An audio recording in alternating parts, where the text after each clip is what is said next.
They thought demolishing my bridge would intimidate me, but opening the dam and draining their $4 million resort? That was a game changer.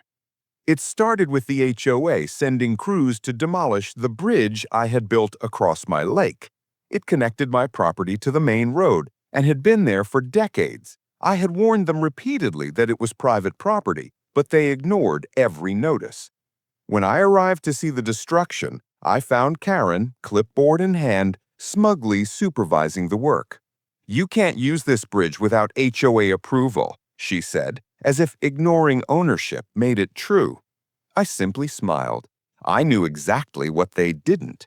My property controlled the dam upstream, something they had forgotten in their rush to assert power.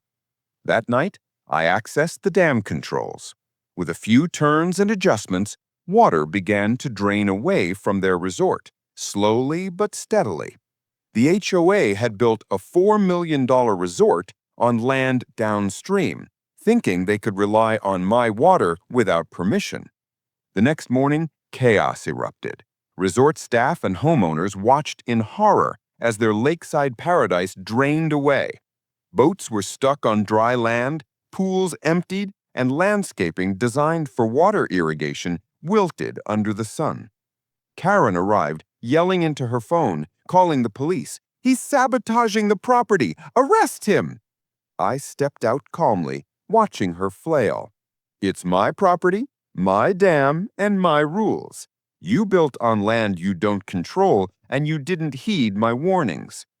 Police arrived, verified ownership of the dam, and confirmed that the HOA's resort was built illegally without proper water rights. Karen's authority crumbled immediately.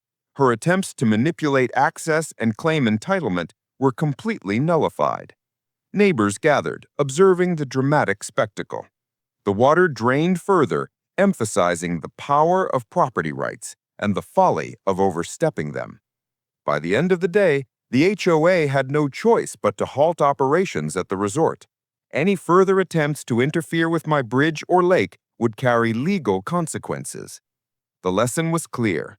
Entitlement doesn't override ownership. Karen and her HOA learned the hard way that respecting property rights, especially when water control is involved, can have devastating consequences. I watched the lake settle back into calm, reflecting on the absurdity of the situation. In the battle of power versus property, knowledge and control always win.